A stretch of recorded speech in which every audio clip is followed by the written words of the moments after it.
Happy Monday, everybody. It's time for another edition of Ask Mike. Courtney Mims alongside Mike Irwin here. Mike, we're wearing black again. You know why? We always joke about it. We're mourning a loss, and that's exactly what we're doing. We're going to get into the loss, but before we do that, I do have to say my, weekly thing of like, subscribe, do all of those things. You guys, when you like, when you subscribe, you put our video at the top of everybody's pages, and that's what gets us views, that's what pays the bills, that's what keeps the lights on, that's what allows us to do this every single week. So like and subscribe before you start watching this video. Our first question is from KY Hawk, who wants to know, am I delusional for finding a lot of good in Arkansas's close loss to Oklahoma State? There was a lot of bad too, but if the players can learn from what happened, I think we can be pretty good. Well, it's not delusional. And it's a statement made by a fan who watches a game without an agenda and then looks at it and says, no, I'm not happy that we lost, but I saw this, and this, and compared to a year ago, it's a lot better. Unfortunately, there are a lot of people that already have an agenda when a game is played, and they're going to turn whatever happens. I promise you, there are some people that want Pitman gone so bad that even if Arkansas had won, they would be finding some way to complain. So we're going to go through this today, and we're going to see a kind of what I call a split fan base, where you got some fans over here thinking this way and some fans over here thinking that way. And the bottom line is Sam Pitman going to be back, which I think he is, but some people say no, gone by Halloween. I think we're going to find out which side of that split is correct. Yeah, I was talking with a lot of fans this past weekend, and they're the same fans I see come up on my feed that are like, fire Sam Pitman, fire Sam Pitman. And those fans even admitted, even if they had won that game, they blew a lead, and that's on Sam Pitman. And the point is they keep making the same arguments. They apply the same things, even though it's different. They're not, you can, for instance, if you lose a one-possession game, which he apparently is, as a head coach, they've lost a lot of one-possession games. But it's not explanatory. You don't explain this just by saying, hey, you lost this game by one, you did it on one possession. If each one of those are different, or if there's a different reason for these things, then you have to get into the reasons, not just saying it happened, because there's a lot of coaches that lose one possession games. There is. So what are the reasons? And if the reason is the same every time, and it was the same in this game as it was last year, then you'd have a point, but it's not. And we'll talk about some of this as we go on. If there's a pattern of how they lose those, then you start to go, wait a second, but they're different. And we're going to get into that, don't you worry, guys. But WV Hog Fan says, a member of the Oklahoma State radio broadcast team mentioned that it would be good for their team if they beat a mid to lower tier SEC team. Oof. I find it disturbing that our opponent thinks so lowly of us. Well, I don't know why you'd be disturbed, because a lot of Arkansas's own fans felt that way too. So why would it be a shock that a member of their broadcast crew did? Well, and it's also a member of the broadcast crew, which is not the way the team feels too. But they're looking at things that are said about Arkansas as you approach a game, that they're not here every week. They don't know. And they're seeing a lot of that stuff. And I think that's part of what happened to Oklahoma State in the first half. I think they did overlook Arkansas some, and then they made some adjustments in the second half. So overlooking Arkansas, I think, helped. I think it helped them in the first half, and helped them, play better in this game, because I think for a while the opponent was like that broadcast guy. He was kind of like clueless. Yeah. And then all of a sudden they realized, whoa, these guys are better than we thought. So, I mean, but again, I don't know why you find it disturbing when your own fans feel, about half of them feel that way anyway. So yeah, there was a lot of people that picked Oklahoma State to win that matchup for a reason, right? They were ranked. Arkansas was unranked. 9-point favorite. Yeah, 7.5, 8.5, 9-point favorite, whatever they ended up being. But there was a lot of reason for picking Oklahoma State. So yeah, I don't know why you find it disturbing. Mousetown wants to know, okay, so Arkansas almost beat Oklahoma State in Stillwater, but anybody asked this question yet? How good are the Cowboys? If I'm their fans, I'd be worried. They didn't look like a team that's going to win the Big 12. Okay, and this is the other part of what you get with Arkansas's fan base this week, is those people who are saying, well, first of all, you should have won the game and you blew it, and that means you're terrible because you were doing the same thing last year, even though it wasn't the same. And then they're taking the opponent and reducing the opponent to some lower tier thing and saying, so it's doubly bad because you should have really beat these guys bad because they're not as good as any of the SEC teams you're going to play. And again, it's just the way you twist things because you have an agenda, because you don't objectively look at a game and say, oh yeah, I was wrong about this. I was right about that, but I was wrong about this. You just start with an agenda, and then what you do is you twist whatever happens in to fit that agenda. Yeah, and I think when I talked to some Oklahoma State fans after the game, they were like, man, Arkansas is better than we thought. Yeah, Arkansas, they will admit that. Arkansas should have won. But how many of these fans are willing to admit that Oklahoma State was good and Arkansas surprised people? No, they twist it and say, well, they weren't that good. Right, but it's the same. It's kind of the same thing with UAPB, right? It's not that they can go out. It's not that they can see the positives of 10 drives equaling 10 touchdowns. Right. No, it's that UAPB is the worst team Well, they've they're a high ever seen school in their team, life. and then a little weird statistic: Arkansas beat them 73-0. They turn around and beat Baptist College 73-0. So 70 to nothing. 70 to nothing. And then they beat. Yeah. I was thinking of Ole Miss. Yeah, you're good. In that first week, but yeah, that's got to be the strangest first two games of the year of any team ever. You get beat 70-0, and then you turn around the next week and win 70-0. I don't know what was going on. They were mad. They were mad over that showing. Dudes were mad. Dudes were mad, exactly. Theodis Williams says, I saw a much improved Razorback football team. We're getting there. Proud of the coaches and the boys. Woo pig suey. That's a pretty positive comment. Yeah, and there are a lot of Razorback fans out there. Probably more of them than there are the other way, although I think it's kind of close these days. But you know, I have a lot of respect for those people because they get called a lot of names on the internet. I read it. I mean, they get called names like Kool-Aid drinkers, clueless, suck-ups. Hopefully they pay no attention to that because that's the way you handle stuff like that.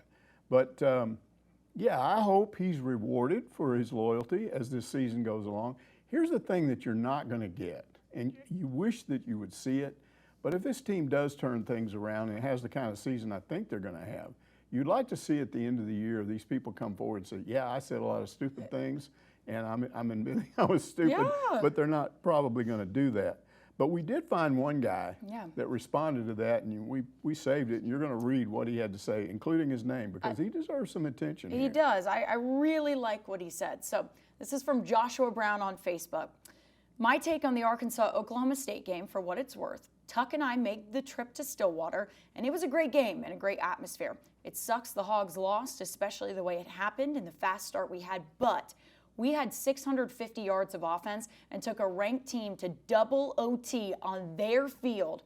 Our defense held their Heisman hopeful to less than 50 yards on the ground. Remember, we won 4 games last year, and some analysts have Oklahoma State making the playoffs. Disappointed, yes, but optimistic, absolutely. Again, a logical approach. Maybe if Arkansas continues to lose games like this, then it won't be logical. But right now, I think that's the proper way to look at this. Absolutely. Well, you have positive, you have some negative, though, right, Mike? Exactly. I'm moving on, wants to know, when's that exhibition basketball game with Kansas? Football is over for me. Well, we don't have a date. It's going to be played in Bud Walton. We assume it's sometime in October, right? That's when they usually play That's exhibitions. when they usually play exhibition games. So I'm sure when they play that, you can show up because you've given up on football. Now, here's the thing. If you could hold I'm moving on to actually moving on, and therefore if this team starts winning, I'm moving on has moved on, so I'm moving on can't watch any of the football games, but that won't happen. Yeah, he can't watch any of the football games. He or she, he or she cannot watch any of the football games for the rest of the season, no matter if the Hogs turn things around. Dark Hogman asks, oh gosh. Can I skip this one? This is a dumb comment. Okay. What's the big deal with Petrino? His play calling was pretty bad. Plus, Okie State could not win the SEC. It could not win in the SEC, and they beat us. Well, they can win in the SEC. They've actually won. I think I saw a statistic that they've now won 4 of the last 5 games they've played against SEC teams. I know they won their bowl game last year against A&M. They can compete in the SEC. Petrino, you know, I would like to, and he's not available for comment, but I would like to ask him why he went with Rodney Hill on that last. Well, yes. Because you take your smallest back and try to gain 1 yard with him. And when you got Braylon Russell back there, who weighs about 230. And can push through and get that 1 yard. And Pitman did talk about that. I don't know if it was in reference to that, but he did talk about the fact that he should play more early, and I assume they're going to see him playing more early because he's the other option there. Clearly, the way this thing has gone so far, Jaquindon Jackson's a guy that's going to go to the sidelines a lot. He had apparently a history at Utah of kind of, I'm hurt, and he'd go to the sidelines, and everybody thought he was out for the year, and then he'd be back, and then he'd come back out again. So apparently he's going to be going in and out a lot this year, which he can do as long as he keeps doing what he's doing now, because I think he's ranked 13th in the nation in rushing. Wow. So, you know, he can do that, but you need somebody else, and maybe a guy that's big to do that can run pretty good. So I'd like to see more of Braylon Russell. Yeah, I would too. And we're saying that because that would be the one thing that you and I said after the game of criticism of Bobby Petrino. I mean, he's not above criticism. No, he's not. Everybody is. When you call that many plays in a game, you might get some of them wrong. Yeah. But to suggest that he doesn't know what he's doing or he's overrated or whatever is just totally bizarre. Yeah, his play calling was pretty bad. Dark Hog Man is running around hanging out in the dark. I mean, that's ridiculous. I mean, I read that and I'm like, okay, well, you clearly watched a different game than I watched in that one. So maybe it is. Dark Hog Man would indicate it's a guy, right, not a woman. Hog Man, probably a guy, and he's clearly is in the dark when it comes to knowing what he's talking about there, because that's a ridiculous comment. Anyways, we're moving on from that. Hot Dogger says, I'm pretty positive about the football future. We lost. I know. Sounds like some fans need a transfer portal. Yeah, now this is one of the best comments that I thought about that when I saw it, and I was like, that's really interesting. So imagine this. You're one of these mad people. Yeah. And they're not going to fire Sam, and you're mad because they're not going to fire him. So you just, at some point, get so frustrated, you say, you know what I'm going to do? I'm going to go on the internet, and I'm going to declare myself in the fan transfer portal. And then I'll sit around and wait for fans of other schools to invite me to be one of their fans. And then I'll pick the one I want to go to. And then you just switch. Yeah, but what if none of those other schools want you? I think they would. Oh. Fans will take people. They always want more fans. I don't know. Maybe I'm just saying. Maybe A&M fans because they're weird. Rather than just sit here and be mad and repeat the same old arguments on the internet, which doesn't get you anywhere. I talked about this last week. If people ignore these comments, then nobody hears them. And truthfully, the people that make the decisions of whether a coach should be fired are not listening to you when you say this stuff. So get frustrated and take the only outlet, which is hit the fan transfer portal. Hit the fan transfer portal. I love it. If that was really a thing, I think people would have a field day with that one. But you have to decide to go in the transfer portal. Some of these fans. You go on there and you announce, I'm in the portal, I'm an Arkansas fan, but I want out of here. So I'm taking offers. Give me an offer. And then I think there's a lot of fans. Missouri might offer you, I'm going to Missouri. They made me a good offer. I'm going to be a Mizzou fan. They can go be a Mizzou fan. I think A&M's the only ones that's going to offer them because, like I said, they're a little bit weird. But S. Giles wants to know, am I allowed to make fun of Razorback fans if I'm a Razorback fan? I mean, we're family, but some family members are morons. Well, these are great. Yeah, you are family, but it's like you're not from the same direct part of the family. It's that that aunt and that uncle that has the weird kids over here. Yeah, like the cousins, right? Yeah, the cousins, and they're different from you. Yeah. So, yeah, you can make fun of them because they make fun of you, right? More than you make fun of them. So, yes, you're able to make fun of them. Yeah. And I love the question because it suggests that, I'm really embarrassed. I'm a Hog fan, and I can't claim they're not because they are. So we're all part of the same family, but I'm embarrassed that they're part of my family. That's a great way to put it. It's also funny because I've seen a lot, and we talk about the stupid, moronic comments like Dark Hog Man. But, even when I see a lot of people comment on my specific post, just like you do on Twitter, and it's funny to see when somebody posts a moronic comment, there are a bunch of Razorback fans that will jump on them, make fun of them and say they're idiotic and stuff. So there are those fans out there that sees these idiotic comments. I think it's about 60-40 right now. 60-40? Yeah, I think about 60% of the fans are positive and about 40% are just going nutso. And to various degrees. I would say 70-30 because I think we see it more often because they're being pushed out in front of Well, our I'm faces. not including people that aren't on the internet because there's no way to judge them. But just based on the stuff I read, I still think overwhelmingly most of them are positive. I think if it was an election, you wouldn't consider it close. But it's not an election, and so if 40% of the people posting on the internet want your head coach fired and keep repeating the same thing over and over again, it gets a little bit annoying. It actually does. I'd like to say to those people, do you have any other arguments for this, or are we just going to keep repeating the same And not only do they things? don't have any other arguments, they keep the argument they're giving is the same stuff. He keeps losing one possession games, keep making mistakes. Well, all teams make mistakes. What kind of mistakes are we talking about? Is it the same mistakes? Is this team really at this point comparable to last year's team? And it's not. No, and I think the other thing that you go into where people are going, oh, it's the same thing as last year's team. It's the same thing as last year's team. I don't think it is at all. You have a different attitude on this year's team than last year's team. Last year's team, they would have given up.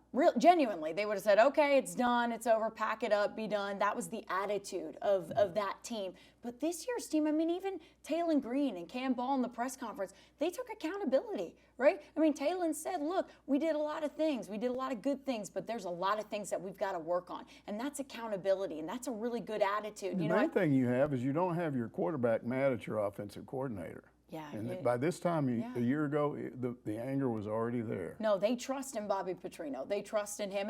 And you have an O-line that wants to make sure they do right on Talon as well. You know, I think there was some animosity there last year that we've been into. There was some animosity with the defense, with the offense.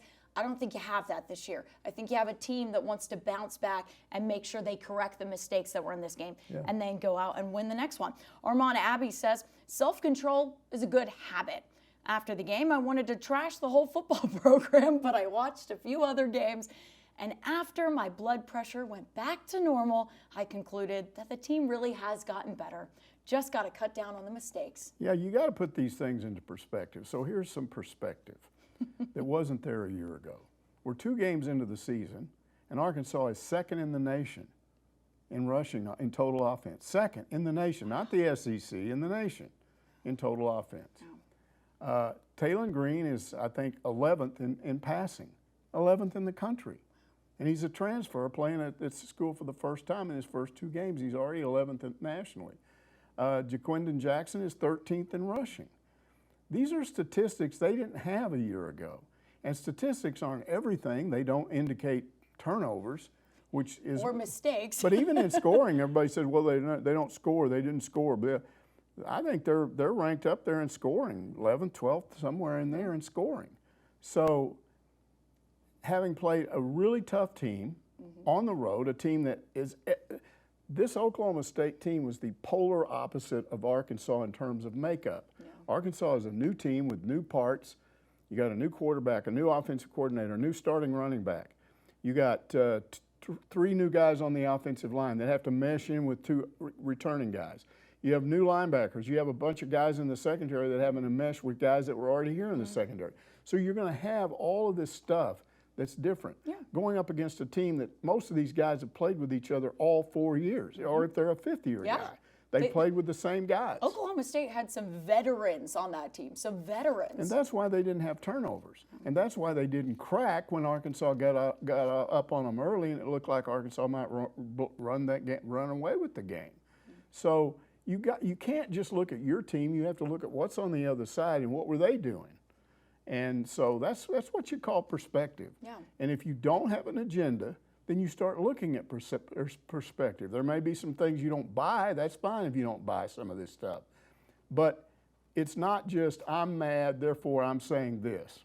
Yeah, I think you bring up a really good point about all these new players coming together. This is the first time they've been in a situation where they've had to face adversity. That's right. And we saw a team that went out there, and I will say this, for all the negative that happened, taking a ranked team in their house to double overtime, somebody else made that comment, was a very big positive to take away, because last year's team, I don't think would have been able to do that. I think this team was able to do that because they kept on battling. They didn't give up. They didn't want to give up right there at the end. Mistakes happen. Mental mistakes happen, and that's what they need to clean up and fix. But you clean up and fix those, and then we're talking about a different situation for the rest of the year, right, Mike? Yeah, and in his press conference on Monday, Sam Pitman addressed some of those issues. For instance, the drop punt by Satinia. Everyone was saying, oh, it was the special teams mistakes. All those guys are running around running into him. What Pitman said was, they can't always see his hand go up for a fair catch. So he's got to yell it out for any of them around him. I'm making, or just yell out, fair catch. That lets your own guys down there know to back away from him. So there was that explanation. Then the way that the explanation for Taylor Green having so much trouble with the snaps was, he wasn't paying attention. He didn't have focus. He was thinking ahead. Pittman's explanation of that was that the center is still adjusting to how tall he is. How tall he is, exactly. There were some really low snaps. He said, he's 6'7". You have to adjust. You have to snap to a 6'7" guy, not a 6'2" guy. It was funny because I was looking at the tape. Jacob shot it really well. When Taylor Green fumbled, do you remember that? And he recovered his own fumble. It was a terrible snap. He snapped it at his knees. I was like, oh my gosh. It was a god-awful snap. I don't know how this works. I wasn't there and didn't get into the questions, but they had 2 deep snappers, and one of them left the team because they were splitting the duties up. I don't know how they were splitting it up, but maybe this was part of it. I don't know. Or maybe it wasn't a deep snapper. It's just the regular snapper that they've got. But the point is, you say to yourself, well, why don't you work on this in practice? You do, but maybe people don't get it that sometimes something pops up in a game that hasn't been there before. I've seen this all the time. I saw it as a player decades ago. You get in a game and all of a sudden a guy's doing something he didn't do before, and you're going, what are you doing? It's called the pressure of a live game. It's the pressure of the atmosphere. They are not robots. No. And even they can be coached to do something a certain way all the time. And it doesn't mean they won't get in a game and do something different. Exactly. We're going to talk about some of those fixable things because Razer Alex 88 says turnovers are fixable. Penalties are definitely fixable. But the same issues pop up every year, it seems. I do feel pretty good going into UAB and Auburn, however. Well, here's the issue. The same things keep popping up. It's not the same things. For instance, last year when they were losing these one-possession games, generally, and what the complaint going all the way back to Pitman's first and second seasons, the complaint was that he was so conservative that when they got a big lead early in the first half, he'd start sitting on it in the second quarter and then just play to try and play safe in the second half. Well, that's certainly not what was going on here. They basically, Oklahoma State, and I was talking to one of their people that knew what had happened because he was in the locker room and saw some of the adjustments. But they apparently were not playing Arkansas's running game correctly. And so when they got in there in the halftime, there were some adjustments made, and that made that little backside run not work because it worked so well in the first half. So that all of a sudden is causing you not to have your running game the way you did have it. Then that puts more pressure on Taylor Green because now they can really concentrate on going after him. So you're starting to have some issues that you didn't have in the first half. That doesn't mean that you don't know what you're doing. It just means they adjusted. And when you say, all these people are saying Arkansas beat itself. There's no team that ever just beat itself. There's another team that you're playing. And you could drop 10 fumbles in a row, but if they don't go after the ball and you fall on it, then it doesn't hurt you. Right. They took advantage of the mistakes that Arkansas made. And how many times have we seen an Arkansas team or other teams not take advantage of mistakes? So you got to give credit to a team that takes advantage of the mistakes that the other team made, which they did. But that's not the same as last year. Last year, again, what I saw was happening. They were moving the ball inconsistently. They'd move the ball in the late first quarter. All of a sudden, the second quarter, they're not moving the ball at all. Yeah. Then in the third quarter, KJ Jefferson would go back out there, and it was like he got it in his head, okay, I'm competitive now, and they'd go down and score. Then the next time he'd come back, it was like I don't want to do this anymore, and then they wouldn't move the ball. Right. Some of it is attitude, right, which we talked about. And then the other thing, too, I mean, I think last year we can all agree there was some questionable play calling there in those games. I don't think that's the case here with Bobby Petrino. I mean, you don't have 650 yards of total offense. That is why you can't tell me it's the same stuff. Because this team is nationally ranked in some offensive categories they were not last year. And you can see that if you cut out the mistakes, this team could be really, really good. Absolutely. You don't have those, like Razer Alex 88 says, turnovers are fixable, penalties are fixable. Yeah, that's what you're going to have to go in, and that's what they're going to work on in practice this week. The other thing, they're going to have a lot to look on the tape there at the end as well. I mean, there were some issues with pass protection and things like that came into the game late that they're going to have to look at and work on. I saw some things that happened when I was in high school that losing a game absolutely helped. You didn't want to lose it, but you learned so much from losing that game that helped you avoid doing that again. I remember my junior year, our team lost the opening game of the season against a team we should have run off the field.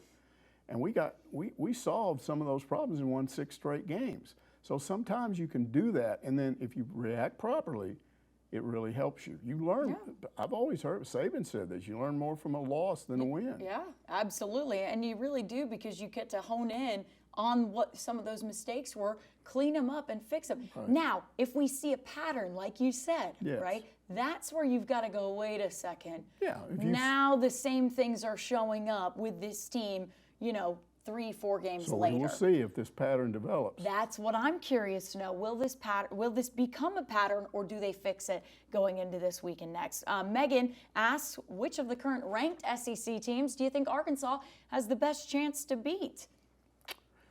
Well, I think I think you have the same answer as me. I think it's going to go to LSU. Yeah, that was what I was going to say. I think they are the most beatable of the ranked teams in the SEC.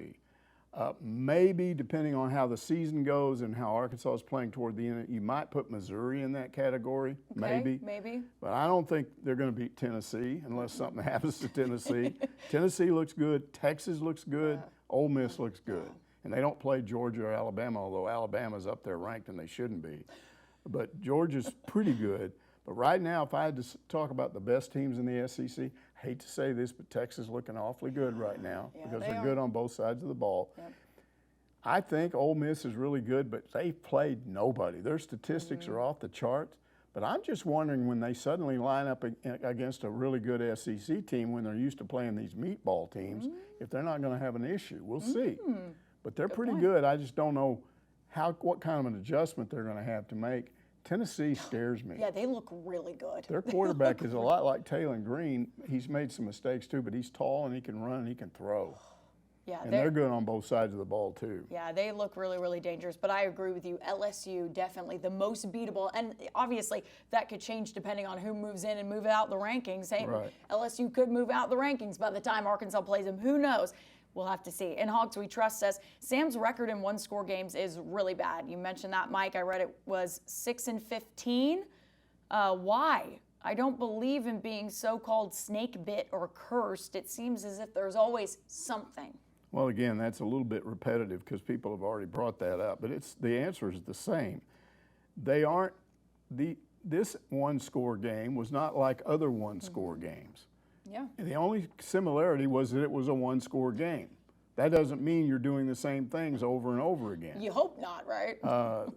I think correcting this problem, which caused this one-possession game, correcting that problem is going to be easier than correcting the problems the last year that was causing it. Because that was largely an inconsistent offense because the quarterback would decide, okay, I'm going to really play hard on this possession. No, I'm not going to play hard on the next possession because I'm mad. Yeah. And then that would affect the defense when they did that. And it would sometimes affect the offensive line, and then the offensive line could break down at any moment. We saw that last year.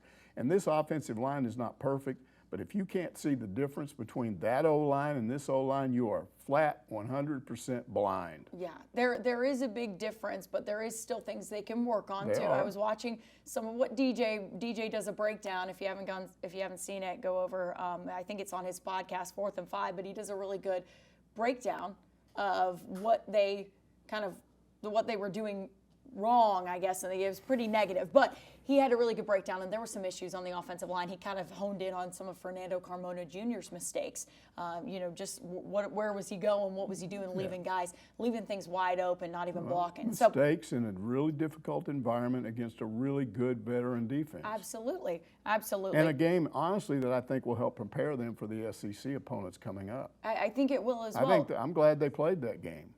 I'm glad they played that game too, and so early on in the season to see, like everybody said, right, going into this game, this will tell us what this team can do. Yeah, so this you will come tell back us. home, and the opponent shouldn't be as difficult. I'm not saying they're going to run over, UAB. Yeah. But the point is, you can try and get back on track, and then apply the lessons from this Oklahoma State game as you go into SEC play. Well, you hope they do really well against a team like UAB because it's going to give you some confidence heading back on the road and going to Auburn, I think. So I think that you hope that they go out and fix those mistakes and look really, really good.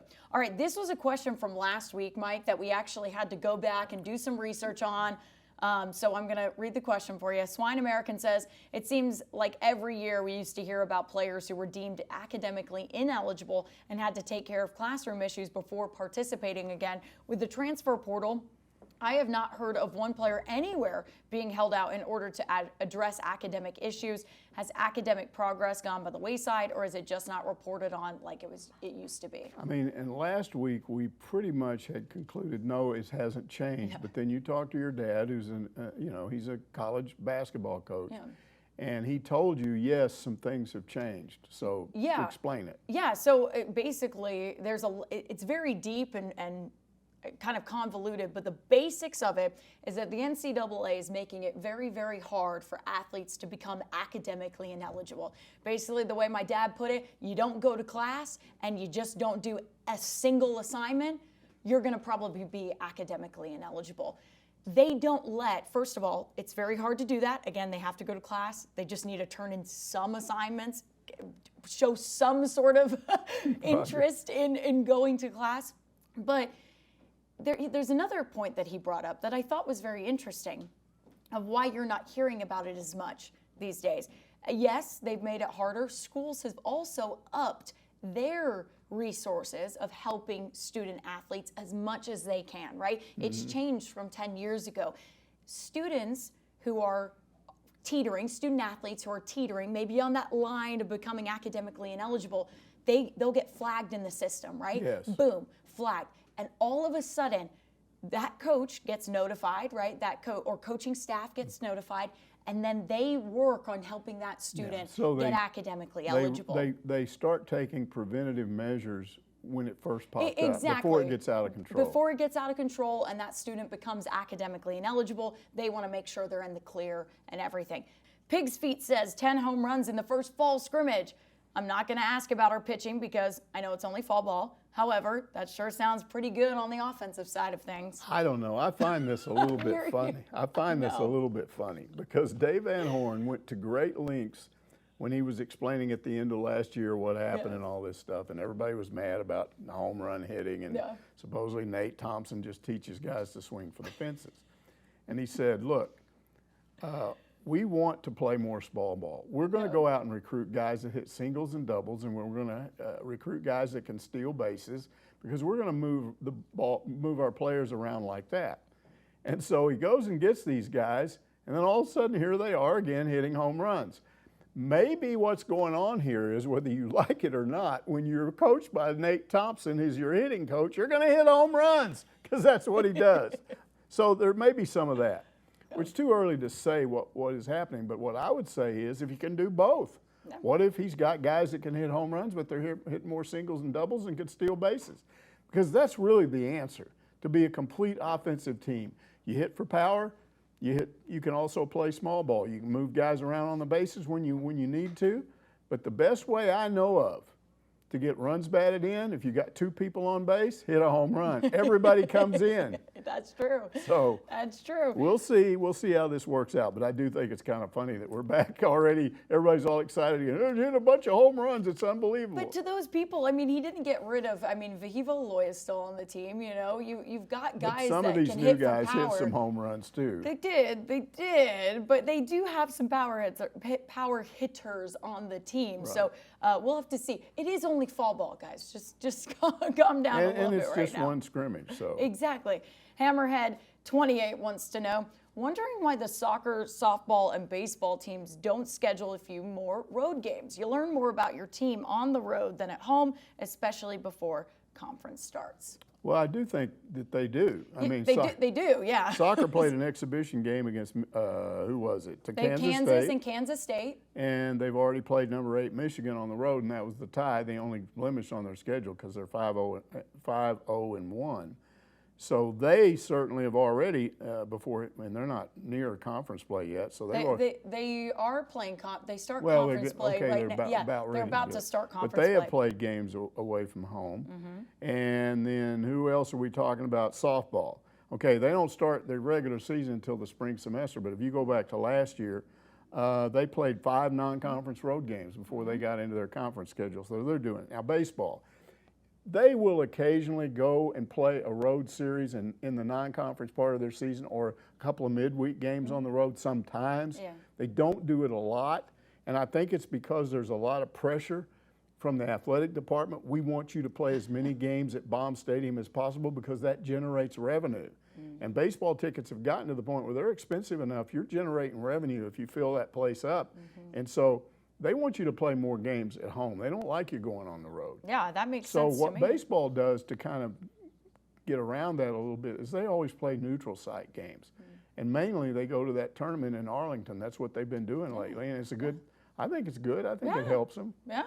I mean, Davis talked about how that can help them early on in the season. So I don't think there's evidence that Arkansas's baseball team is suffering from not playing non-conference road games. or more non-conference road games. It's not like they don't play non-conference road games. Occasionally they do. They don't do it a lot. Occasionally. But no, I know exactly. And hasn't he talked about as well the travel of that as well for a midweek and Some things of like that is, that? Yeah, some of that too.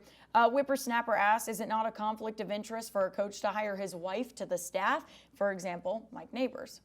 It's not. It's not if you get your athletic director's permission, which he clearly has. Yeah. And because your athletic director knows who this person is. Now, in this case, the wife of Mike Neighbors is a qualified and experienced women's assistant basketball coach on the college level. Yeah, she has a resume, y'all. She So does. it's not like she's not qualified. Then we also look at people like Eric Musselman, who hired one of his sons to be on the staff, or John Calipari, who's got one of his sons on the staff. I would say she probably has more experience than either one of them. Yeah. So that's not an issue. Where the confusion might come about is because people know that that's sort of what happened with Petrino, but it really wasn't. The person he hired, first of all, was not qualified for the job that they were hired for. And mainly, he did not explain his relationship with that female to his athletic director. And so because the nature of that relationship was unknown at the time, that's what got him fired. So it's a totally different situation here. They know what the nature of Mike Neighbors' relationship is to his wife. She's his wife. He has to go and he has to say, exactly, I'm about to hire my wife to staff. Is there Here's her resume. Here's her She's resume. done this. Is there any issues with this? No? Great, we're hiring her. And that's why it's not. It's pretty funny. That's hilarious. Eddie Lynn says, and I like that we're ending with Eddie Lynn today, a lot of our fans blaming poor coaching on the tackling after the whistle call Xavier Story got. Clearly, they've never played in a game. In football, sometimes emotions take over, and coaching is not going to stop it. He absolutely is correct, and it doesn't have. It can be anybody that's ever played this game. They will give you an example of either when they did it or they saw other people do it. You can know something is wrong. You can know not to do it, and then suddenly you just do it, and it's not explainable. I did something 55, 6, 7, 8, now I don't know how long ago it was. I did something that when I go back to reunions, people, what'd you do that for? I go, I can tell you why, but it doesn't make much sense. Okay, we were behind in a game, fourth quarter. The linebacker, one of our linebackers was the defensive captain, and he said to me, he said, we gotta get the ball back. You gotta try to force a fumble or something. I was up front over the center playing nose guard, and he said, you gotta try to do something, anticipate the snap count, blah, blah, blah. So I tried to do that. I kind of watched for 3 or 4 plays, and they were going on downset hut, and they were downset hut. So I'm thinking, okay, as soon as he said, I'm gonna move forward and hit that center, and I might cause him to fumble or do something. And when I did that, it was just timing. They went on a long count. So I had to, I'm on my hands, and I had to put on the brakes, push myself back. But just as I did that, my helmet clicked his helmet. It went click. Now, when we looked at that on the game film on Sunday, they threw a flag immediately when I did it because I made contact with the guy. But what he did anyway is he knew now he had a free shot at me. So I'm already moving backwards, and he rolled me. He just fired out and rolled me over. And I came up, and I'm sitting there, and I was mad at him, but I knew it was my fault. But then he started laughing at me. He kept, and he's pointing at me, and I get up, and he's still pointing at me, and he wouldn't stop. And this is where my emotion overrode my brain. I walked over to him, I grabbed his 2-bar face mask, pulled it down, and punched him in the nose. Now, immediately I'm escorted off the field, and they take me over to Coach Jones, and the ref says, this guy's out of the game for fighting. He looks at me, and he goes, what are you doing? And I said, he laughed at me. And he goes, what? I said, he laughed at me. And he goes, that's your explanation? And I go, yep. And so I'm sitting there out of the game. We get beat. So then he's asking me after the game, why did you really just do that because he laughed at you? And I went, yeah, sort of. I said, nobody ever laughed at me in a game when I made a mistake. It made me really mad. And so people still ask me about that, and it's a stupid explanation, but it happened because something that had never happened to me before in a game that made me really angry just overrode, my brain just went wacko. I mean, you think about how stupid that, you're going to go over and grab a guy and go bam like that, you think you're not going to get kicked out of a game? No, you're definitely getting kicked out of the game. You're definitely getting kicked out of the game. It just makes no sense. And what I'm telling you is, people do stuff like that in games. I see it all the time. Well, let me ask you this. Were you disciplined for it by the coach? I don't think I was, because I think he understood that I would never do that again. I'd never done anything like that before, and I didn't do anything like that again. I think coaches understand why this stuff happens sometimes. They understand you're not sitting in a classroom where you've been instructed, don't do this, don't do that, here are the rules, you can't do this and that. You're not sitting there going, okay, I have a choice to make here, it's a multiple choice question, yeah, I won't do this, it's B. It's not like that. Yeah. You're out there on the field and you get mad and you just forget everything. Yeah, I think I asked why if you've been disciplined, because that was a way that, as my dad, as we just talked about, he is a Division II basketball coach, and sometimes when guys will do stupid stuff in games, obviously he'll pull them out of the game and, ask why you did that and everything. And if it's bad enough, right, if it's bad, if a kid's punching another player, well, if it's bad enough, sometimes he'll sit him out, he'll sit him out. I think it has to be something that is an issue, like they know you might do it again or you've done it before, and then you really have to make an impression there. But if so many of these things I see that are stupid, I don't ever recall the player doing that before. We'll see if Sorey does anything like that again. But a lot of times when these things happen, it's never happened before and it doesn't happen again. It doesn't happen again. Yeah, they realize that they go, that was dumb and I'm not going to do that again, right? Mm-hmm. But then you see, if it is, like we've talked about this whole thing, if it's a pattern, right? If it's a pattern, then you have to do some discipline. I still think there's something of discipline. We don't know what these coaches are saying. But blaming this on Pitman, which is what a lot of these fans are doing, they are blaming him for what Sorey did. Okay. Would those same people, if you could transport them back to that game I was in, would they blame Coach Jones for what I did? Mm-hmm. The coach, that's his fault. He should have told Mike Irwin he can't punch a guy in the nose during a game.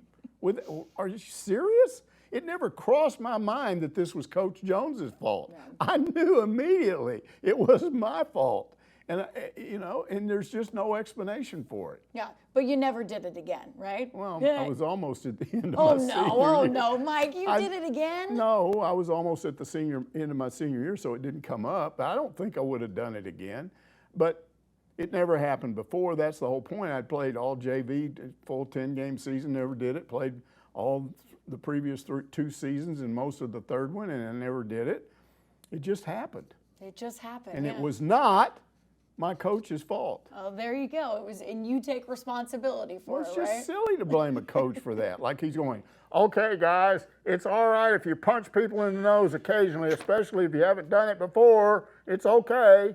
I'm not going to pay any. I'm going to look the other way if you do that. I'll say this too, right? How old were you when that happened, right? I was 17. 17. Some of these kids on these teams are 18, 19, 20, 21, 22. I think they're still kids. Besides Monty Harrison, if he does anything stupid, I'm definitely blaming Monty. He's less likely to do it. He's mature, all right? He's mature for a 28-year-old. But I think we forget sometimes these guys are still kids and that they're still learning and still you make mistakes, right? You make mistakes. Exactly. That's going to do it for this week's Ask Mike. We'll see you next Monday to answer more of your questions.